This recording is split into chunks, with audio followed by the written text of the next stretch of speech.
안녕하십니까. 법무부인 비트 백승철 변호사입니다. 지금부터 신기술 분야 소프트웨어 안전성 확보 방안에 대해서 발표드리도록 하겠습니다. 아무래도 이게 법적인 내용이고 안전에 관한 내용을 말씀드리다 보니까 자칫 발전과 배치되는 부분이 아닌가라고 생각하실 수 있을 것 같은데요. 제가 단연간 안전을 보는 관점에서는 소프트웨어 안전이라는 건 또 새로운 시장이 될 수 있다. 거기서 또 새로운 산업들이 발생될 수 있고 그게 근간이 돼야 여러분들이 또 더 좋은 기술들, 상용화가 이루어질 수 있다. 이렇게 좀 판단이 되고 있습니다. 예를 들어서 여러분들이 자율주행 자동차를 타지 않는다라거나 UAM 그 드론으로 가는 택시를 타지 않겠다라고 생각하시면 왜 타지 않죠? 보통은 안전하지 않으니까 어떻게 될지 모르시잖아요. 그것처럼 안전성이 담보되지 않았을 때 기술이라는 것은 마치 더 나아갈 수 없는 계단을 만나는 것과 똑같습니다. 그렇기 때문에 어느 정도의 안전성 최소한의 담보가 되고 거기서 여러분들이 이용할 수 있는 것이 산업 발전에 궁극적으로는 큰 계기가 될 것이라고 보입니다. 그래서 지금부터는 이제 발표의 서론으로 소프트웨어 안전이라는 것은 또 어떤 건가를 먼저 말씀을 드리고요. 그 다음에 신기술 분야인 그 SDB와 UAM에서의 안전성의 기준으로 한 기술 현황이 어떤지 말씀드리고 마지막으로 안전성을 담보하기 위한 방안으로는 또 어떤 것이 있는지 설명드리도록 하겠습니다. 먼저 소프트웨어 안전에 대해서 좀 설명드리도록 하겠는데요. 안전이라고 하면은 이제 막연한 개념이기 때문에 좀 더 구체적으로 보면 사고 혹은 손해로부터의 자유라는 개념으로 설명할 수 있겠습니다. 또한 그 ISO에서는 수용할 수 없는 위험으로부터의 자유라고도 정의를 하고 있습니다. 예를 들어 그렇기 때문에 결국에는 사고나 손해로부터의 자유로운 상태를 의미를 하는 것이 안전이라고 할 수 있겠죠. 그러면 좀 더 범위를 좁혀서 소프트웨어 안전이란 건 또 어떤 개념일까요? 그러니까 소프트웨어 진흥법에서는 제2조에서 이거를 소프트웨어 안전이라는 개념을 규정을 했습니다. 소프트웨어 진흥법이 2020년 12월에 재개정이 되어서 거기서 소프트웨어 안전이라는 개념을 신규로 추가를 했습니다. 그래서 소프트웨어 안전이라는 개념을 외부로부터의 침해 행위가 없는 상태에서 소프트웨어의 내부적인 오작동 및 안전 기준이 없기 때문에 그로부터 발생할 수 있는 사고로 사람의 생명이나 신체가 위험을 당하는 이런 위험을 당함으로부터 충분히 대비되어 있는 상태를 소프트웨어 안전이라고 정의를 했습니다. 그다음 여기서 중점으로 가지실 것은 한 두 가지 정도의 포인트를 보실 수가 있는데요. 첫 번째로는 외부로부터의 침해가 없는 상태라는 것입니다. 이 외부로부터의 침해라는 것은 전반적인 시큐리티를 얘기를 하죠. 보안. 그러니까 정보통신망법상의 침해, 개인정보보호법상의 개인정보의 침해, 유출 이런 것을 의미를 하는데 그런 외부적인 누군가 제3자의 침해가 없는 상태에서 소프트웨어 내부에서 오류가 발생하는 겁니다. 그런 경우가 많죠. 소프트웨어 내부에서 어떤 오류가 발생해서 여러분들이 기억하실지 모르겠는데 상계역 전철 사고라든가 아니면 보잉사의 비행기가 떨어진다든가 이런 여러 가지 사고들이 있었습니다. 그래서 그런 외부로부터의 침해가 없는 상태를 전제하고 있습니다. 두 번째로는 중점은 사고로부터 사람의 생명이나 신체에 대한 위험에 대비가 되어 있는 상태라는 겁니다. 여기서 빠진 것은 재산이죠. 재산이 빠졌습니다. 그래서 법상으로 적어도 소프트웨어 진흥 법상으로는 사람의 생명이나 신체에 대해서만 다루고 있습니다. 예를 들어 금융 시스템이 마비가 돼서 여러분들이 돈을 못 찾았다는 소프트웨어 진흥법상의 적어도 소프트웨어 안전은 아닌 겁니다. 거기서는 누락이 되고 있죠. 그래서 보호법익이 재산이라는 보호법익을 빼고 있습니다. 그 점을 소프트웨어 진흥법에서 규정하고 있다. 안전으로 규정하고 있다. 이렇게 보시면 되겠고요. 하나 참고로 말씀드리고 싶은 것은 소프트웨어 진흥법 아래에 소프트웨어 안전 확보를 위한 지침이라는 것이 있습니다. 고시가 있는데 거기서 구체적으로 소프트웨어 안전을 위해서 어떤 것을 수행해야 되는지가 규정되어 있고요. 전반적으로는 공공기관이 수행해야 될 사항에 대해서 규정하고 있습니다. 그래서 23년도에 저희가 이제 그 안전 정책을 추진 방향에 대해서 어떤 소프트웨어 안전을 위해서 어떠한 활동들을 해야 되는지에 대해서 검토를 했었고요. 보시는 바와 같이 재난안전법 등 안전사고 관련된 법률을 검토를 해가지고 그 법령들이 예방, 대비, 대응, 복구라는 절차로 구분되어 있음을 확인했습니다. 또한 구체적으로 안전 관련된 활동, 즉 기구 및 조직 구성, 체계 마련, 계획 수립 등등이 법률상의 구성 요소로 안에 있음을 확인했고요. 그래서 예방 대비 대응 복구를 X축으로 두고 Y축으로 기구 및 조직 구성 구체적인 활동 사항을 마련을 해서 보시는 바와 같은 소프트웨어 법령 분석 관점의 프레임워크를 도출을 했습니다. 이 도출을 한 이유는 이것을 근거로 하여서 소프트웨어 진흥법을 여기에 대비시켜 보는 거죠. 그래서 하나하나마다 구성 요소로 소프트웨어 진흥법에 어떤 것이 있는지를 확인을 했습니다. 그로부터 도출된 결과가 아래에 보시는 4가지 결과인데요. 중요 분야의 세부적인 법제 정비 분야를 선정을 해서 좀 더 개정을 해야 된다. 안전 확보를 위한 노력을 해야 된다는 게 첫 번째였고요. 두 번째는 소프트웨어 안전 기반 마련을 위한 법제 정비가 필요하다. 라는 부분이 있었습니다. 또한 소프트웨어 안전법 소프트웨어 진흥법 전반적으로 사고 대비랑 대응 부분이 조금 미약한 부분이 있습니다. 그래서 대비랑 대응을 좀 더 강화해야 된다라는 부분과 그리고 그 소프트웨어 안전을 위한 자율 규제를 좀 더 강화해야 될 필요가 있다. 홍보라든가 이런 걸 강화해야 될 필요가 있다라는 것에 대해서 안건을 도출했습니다. 그래서 올해에는 거기에서 더 연장선상으로 소프트웨어 안전 확보 방안을 검토를 했고요. 거기서 도출된 것으로 신산업 소프트웨어 안전 동향을 분석을 했고, 두 번째로 좀 전에 말씀드린 소프트웨어 안전 확보를 위한 지침 고시를 점검을 했습니다. 그래서 이하에서는 신산업 소프트웨어 안전 동향을 분석하고 소프트웨어 안전 관점에서 그 신산업들의 동향은 어떠한지 말씀드리도록 하겠습니다. 먼저 그 신산업으로 본 건 미래 모빌리티 부분입니다. 특히 미래 모빌리티는 SDB와 UAM으로 볼 수 있는데요. SDB 같은 경우에는 소프트웨어가 중점이 되는 소프트웨어로 정의되는 자동차 운송 수단을 의미를 합니다. 그러니까 과거에서는 여러분들이 차량을 볼 때 엔진을 보거나 아니면 차체를 보거나 뭐 이런 식으로 하셨죠. 근데 이제는 차를 볼 때는 소프트웨어를 보는 겁니다.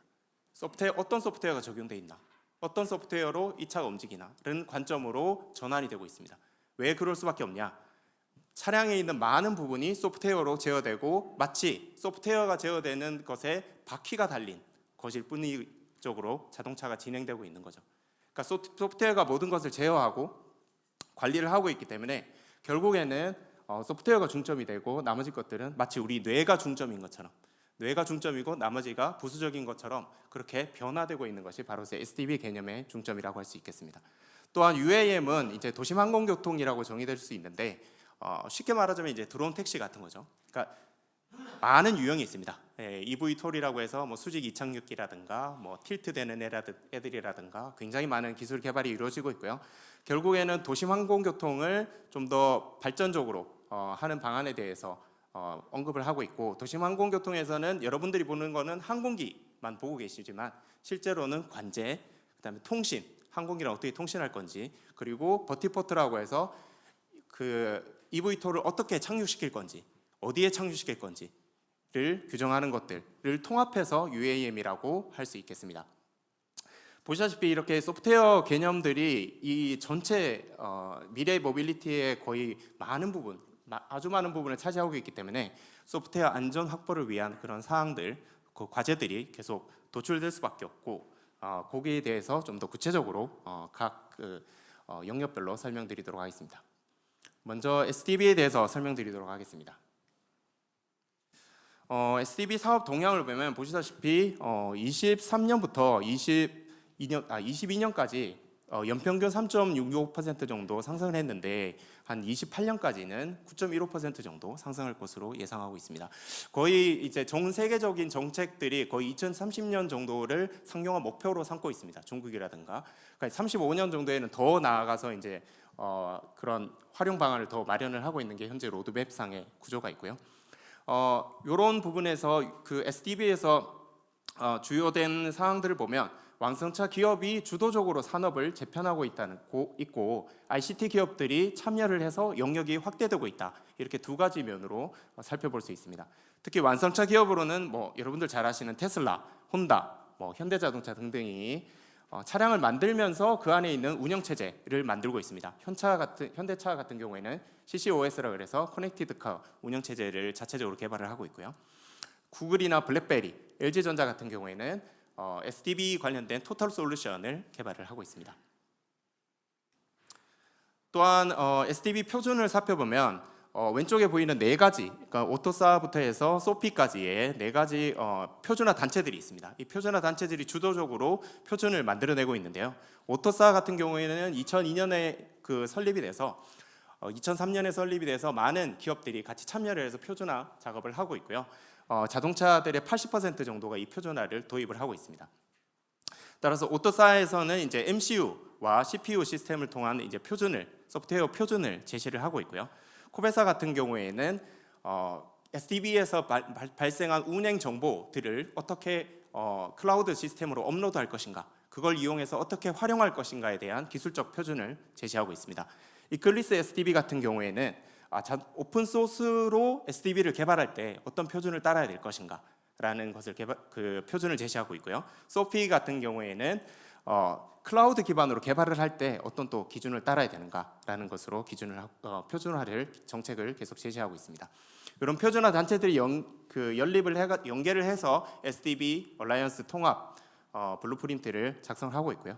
소프트웨어 안전 관련해서는 여기 ISO 26261을 보실 필요가 있겠습니다. 여기서는 전기전자 시스템의 오류로 인해서 사고가 나는 것을 방지하는 목적의 국제 규격입니다. 그래서 ISO 26261에서는 밑에서 보시는 fail safe 개념을 추가하고 있는데요. 이는 다른 시스템이 페일이 되더라도 어떤 시스템이 페일이 되더라도 차는 제대로 가야 된다라는 개념으로 볼 수 있습니다. 시스템이 중간에 결함이 발생하고 오류가 나더라도 동작은 제대로 해야 된다라는 개념을 ISO 26261에서 포함하고 있습니다. 소티프 같은 경우에는 이제 자율주행 차에 대한 이제 인증 기준이나 안전 기준을 제시를 하고 있는데요. ISO 21448로 제시를 되고 있고 차량의 하드웨어나 소프트웨어에 문제가 없는 상태에서 어떤 위험이 발생하는 걸 저감시켜야 된다라는 내용의 표준화를 제시하고 있습니다. 다음으로 SDB 정책 동향을 보면 미국 같은 경우에는 차량용 SDB의 지능 전략을 이제 적극적으로 추진하고 있죠. 여러분들이 보셨다시피 샌프란시스코 같은 경우에는 웨이모라 그래서 그냥 거리에서 이제 한 2분에 한 번씩 볼 수 있을 정도로 자율주행 차량을 많이 운행하고 있습니다. 그래서 다만 이제 차량 안전성이나 보안성 여기에 대해서 강한 검증 기준을 유지를 하고 있고요. 중국 같은 경우에는 앞서 보았던 오토사 기준을 도입을 해서 자체적으로 기준을 만들었습니다. 자체적인 플랫폼으로 인증 기준을 만들고 거기서 소프트웨어 도입 방식이나 생태계 조성을 적극적으로 지원하고 있습니다.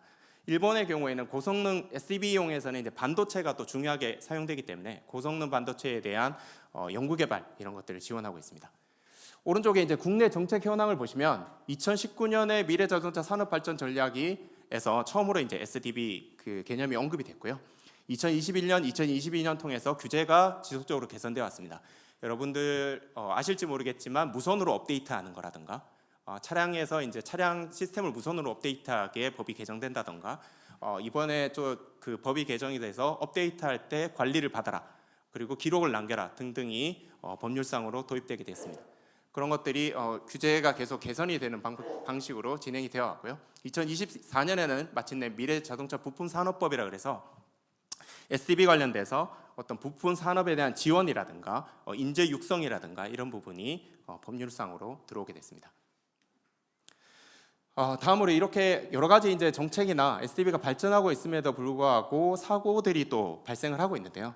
보시는 거는 이제 GM 크루즈 로보택시가 운행을 하면서 사람을 1차로 충격을 했어요. 충격을 했는데 사람이 넘어지죠. 그런데도 불구하고 이 차가 6m 정도 전진을 그래서 사람을 6m 정도 끌고 갔습니다. 물론 낮은 속도였죠. 그렇게 크게 다칠 그 정도는 안 했는데 그래도 이게 문제가 뭐였냐면 일단 충돌을 인식을 못했어요. 그 사람을 박다 보니까 이게 그 질량이 그렇게 크지 않았나 보죠. 그래서 충돌을 인식 못. 두 번째로는 앞에 사람이 누워 있는데 사람으로 인식을 못했어요. 그렇기 때문에 앞으로 전진을 하게 된 그런 사고가 발생을 했고 차량관리국에서 이제 전면 운행 조치 명령을 했고 이후에 이제 GM에서 자발적 리콜을 해서 시스템을 업데이트했습니다. 그리고 테슬라 자율주행 사고는 여러분들 뉴스에서 가끔씩 보시고 있을 겁니다. 그래서 여러 가지 사고가 일어나고 있는데 대개는 운전자 부주의입니다.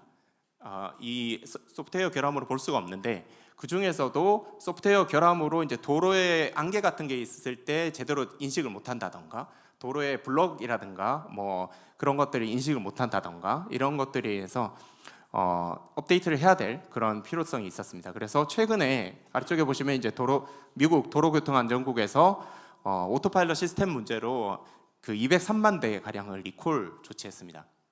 그래서 이런 식으로 소프트웨어 사고들이 SDV 관련 사고들이 또 일어나고 있습니다. 다음으로 UAM 동향에 대해서 설명드리도록 하겠습니다.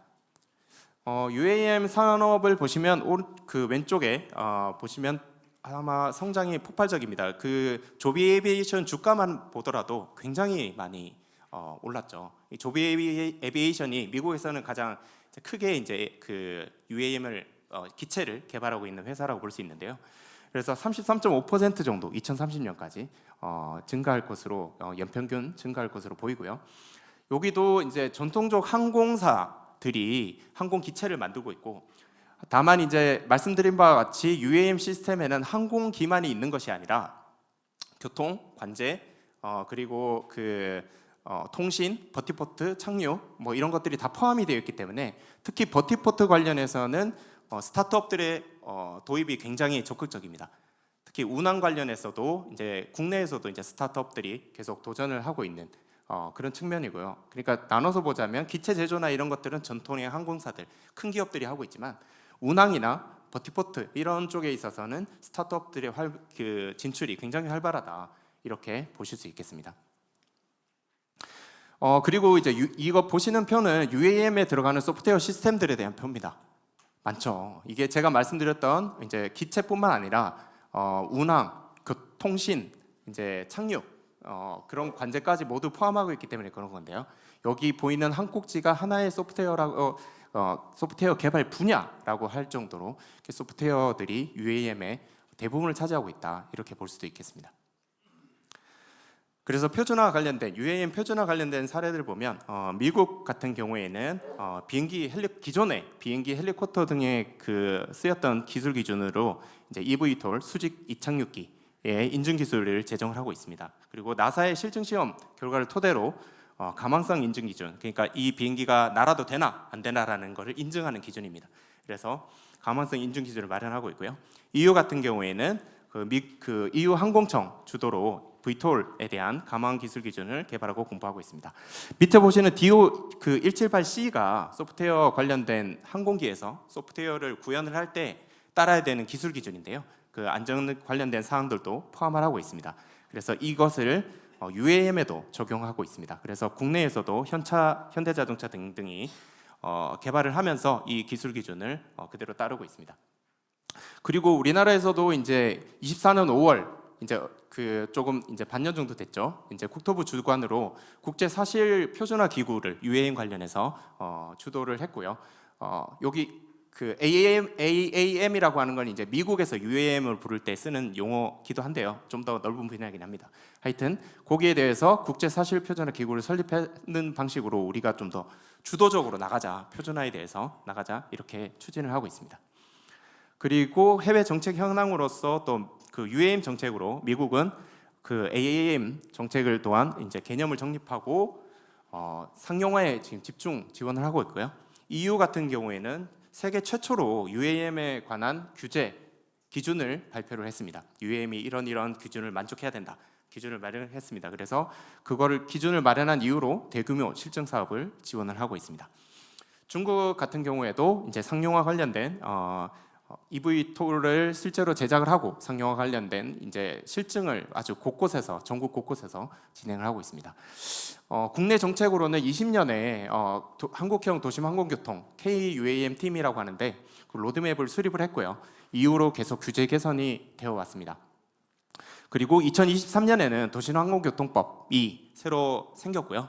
여기서 이제 버티포트에 관한 사항들을 규정을 했습니다. 그래서 도심형 항공교통에 대한 근간을 마련을 했다고 볼 수가 있겠죠. 그래서 그런 사항들이 규정이 되어 있습니다. 다만 이제 UAM 관련해서도 여러 가지 이제 안전사고 사례들이 발생을 하고 있는데요. 아직 이제 상용화가 안 됐다 보니까 이제 사람에 대한 이런 어떤 사고는 아닌데, 요것은 이제 사이언스의 페가수스 여객기라고 개발 중인 시제기였습니다. 시제기가 이제 착륙 과정에서 프로펠러가 갑자기 꺼지는 사고가 발생한 그런 사안인데요. 그러니까 여러분도 이걸 보시면은 뭐 소프트웨어 개발자의 관점에서는 좀 더 재미있는 부분인데, 이게 뭐냐면 이게 착륙을 할 때 엔진이 꺼져야 되잖아요. 모터가 꺼져야 되니까 착륙 시점에서 꺼지는 시점을 잡아야 됩니다. 근데 꺼지는 시점을 언제로 잡을 거냐라고 했을 때 착륙할 때 이렇게 덜컹하죠. 그러니까 그 값을 미분값으로 해가지고 그 가속도 값을 측정을 한 거예요. 그러니까 덜컹하는 가속도 값에 모터가 꺼지도록 설정을 한 겁니다. 근데 이 기체가 날아오다가 착륙 과정에서 이제 착륙 신호는 왔어요. 착륙 신호 와서 그 밑으로 서서히 내려가고 있는데 진동이 발생한 거예요. 어떤 이유로? 진동이 발생하니까 진동의 가속도를 지면에 착륙한 가속도로 오인하게 된 거예요. 그 수치가 임계치를 넘어버리니까 바로 거기서 모터가 착륙 과정에서 모터가 스탑해버린 겁니다. 착륙했다고 보고. 그러니까 바로 기체가 밑으로 떨어졌고 사고가 발생을 한 거죠. 그러니까 이게 개발을 하다 보면 이걸로 되겠지, 임계치 설정은 이 정도로 되겠지라고 했던 게 이게 문제였던 거죠. 그래서 이후로는 이제 시제기 상태에서 많은 것을 수정을 하고 이제 그것을 지면 인식에 대한 다른 개념 등등을 도입해서 이제 새롭게 개발을 하고 발전을 하고 있는 상황입니다. 다음으로는 이제 그 헬리콥터 그 추락한 그런 사고인데요. 지금도 이미 헬리콥터 이제 군용기라든가 여러분들이 보시는 많은 헬리콥터에 소프트웨어들이 적용돼 있습니다. 자율주행이라든가 비행기도 지금 여러분들이 타시는 항공기에도 자율주행이 기본적으로 들어있죠. 그래서 여기도 이제 자동 항해 시스템에서 오류가 발생해서 비행 중 자율주행 그 후미 제어 권한을 갑자기 그 꺼지게 되는, 이제 그 수동으로 이 조종사가 수동값을 입력을 했는데 그게 잘못 오인이 되어서 후미 제어 권한이 상실됨으로써 이 비행기가 바다에 추락하는 이런 사고가 있었습니다. 앞으로도 이런 부분에 있어서는 소프트웨어로서의 그 제약 이런 것들이 필요하다고 보이는 부분입니다. 그래서 이제 소프트웨어 안전 확보를 위해서 그럼 어떤 것들이, 신산업에서는 어떤 것들이 필요한지를 마지막으로 좀 설명드리도록 하겠습니다. 소프트웨어 안전 관련해서 안전성 이슈는 이제 아무래도 모두에 말씀드린 바와 같이 미래 모빌리티 활성화의 최대 걸림돌이라고 보입니다. 자율주행에 대한 신뢰도 하락세를 보시는 바와 같이 23년도에 점점 더 믿지 못하고 있어요. 이거는 신뢰가 좀 안 간다. 이제 여러분들도 사고 사례 많이 보시고 하니까. 그리고 자율주행 차를 왜 안 살 거냐라고 밑에서 이제 그 설문조사를 해보니까 이제 기술이 믿기지 않는다라는 게 1위였어요. 이제 신뢰성이 없다. 그렇기 때문에 이제 신산업에 있어서 캐즘이 발생하는 원인이 되고 있죠. 그러니까 캐즘이라고 하면 이제 신산업이 발전을 하다가 이제 순간적으로 후퇴를 하는 겁니다. 이거 못 믿겠는데라는 인식이 지금 넓어지고 있고요. 아무래도 2022년에 차량 소프트웨어 결함으로 인한 리콜이 17%였습니다. 우리나라에서. 이런 정도로 소프트웨어에 대한 어떤 그 문제점, 개선점은 앞으로도 많이 발생을 할 것이고요. 결국에는 안전성이 담보됐을 때 어떤 신기술이 발전될 수 있다, 이렇게 보실 수 있겠습니다. 그래서 마지막으로 이제 도출된 그런 사업들을 도출된 안전 관련된 꼭지들을 보시는 바와 같고요. UAM이나 SDB 같은 경우에 아무래도 산업 초기다 보니까 산업 초기에는 좀 포괄적 원칙으로 안전성 확보에 대한 방안을 제시를 하고, 이후에는 아까 보셨던 소프트웨어 안전 프레임과 같은 것들을 이용해서 구체적인 어떤 규제의 그 안전성 확보를 위한 조치의 강화 등등이 필요합니다. 즉 단계별로 관리 체계 구축이 좀 필요하다고 하겠고요.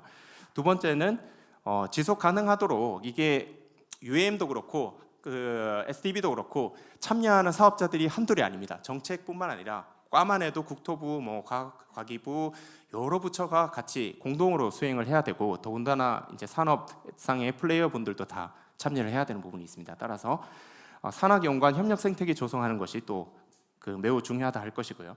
특히 이제 표준 참여 확대나 획득 지원 이런 것들이 좀 중요할 텐데, UAM이나 SDB 같은 경우에는 국내에서만 사업하실 수가 없습니다. 기본적으로 차량이나 항공기는 그렇죠.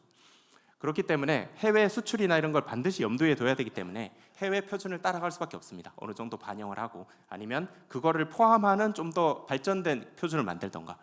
그렇기 때문에 표준 참여 확대나 획득, 국내 표준을 여러분께 전달하고 또 새로운 표준을 만들어 나가는 이 체계화 지원이 굉장히 중요하다 할 것이고요. 마지막으로 소프트웨어 관련해서 소프트웨어 안전을 한다. 이게 소프트웨어 안전을 위해서 내가 전문가다, 그런 소프트웨어를 계속 개발한다, 이런 인력이 그렇게 많지는 않죠, 지금 봐서는. 그렇기 때문에 그런 전문 인력 양성 및 역량 강화가 중요하다고 할 것입니다. 네, 여기까지 좀 여러 가지 소프트웨어 안전 관련해서 여러 가지 말씀을 좀 드렸는데요. 네, 끝까지 경청해 주셔서 감사합니다. 네. 네, 멋진 강연 감사합니다. 저희 참석자께서 변호사님 앞으로 남겨주신 질문 드리겠습니다. 소프트웨어 안전성과 관련해서 각 산업군별 기능 안전 및 법규가 계속 업데이트가 되는 것으로 보입니다. 이러한 흐름에서 고객사에서 프로젝트를 진행할 때 최신 동향을 어떤 방법으로 관리하고 또 시장의 흐름을 따라가는 것이 효율적일까요? 네, 아무래도 이제 법규라는 거는, 국내 법규라는 것은 바뀌는 경우에는 여러분들이 반드시 따라야 되는 게 국내 법규로 되어 있습니다. 그렇기 때문에 여러분들이 먼저 무엇을 알고 싶다, 기술의 그 기준을 알고 싶다 그러면 아까 보셨다시피 여러 가지 표준의 변화 상태를 보시는 것이 중요합니다. 그래서 표준으로 정립되고 나면 그 표준이 국내에 도입되기까지 상당히 시간이 걸리고, 그게 좀 더 필요하다 생각하면 법으로 바뀌거든요. 그러니까 아까 보셨던 고시 단으로 들어오게 됩니다. 고시에서 구체적 좀 더 모호하게 적용하든 구체적으로 적용하든지 하죠. 그렇기 때문에 여러분들이 좀 더 사업을 할 때 어떤 그 미래의 포캐스트를 가지고 싶다라고 하시면은 해외에 있는 표준, 특히나 미래 모빌리티 같은 경우는 말씀드린 바와 같이 국제 표준이나 이런 것들이 빠르게 변화하고 있기 때문에 그런 추이를 계속 살펴보시는 것이 좋고요. 정책적으로도 앞으로도 많은 표준이나 설명 자료 등등이 중요한, 아까 보셨던 DO 178 같은 경우에는 여러분들이 과기부나 이런 데서 설명한 자료를 확인하실 수 있어요. 그래서 그런 것들을 한번 확인해 보시면서 이렇게 바뀌겠구나, 이거는 필수적일 수밖에 없구나, 이런 것들을 보시면서 좀 사업을 수행해 나가시면 좀 좋을 것 같습니다.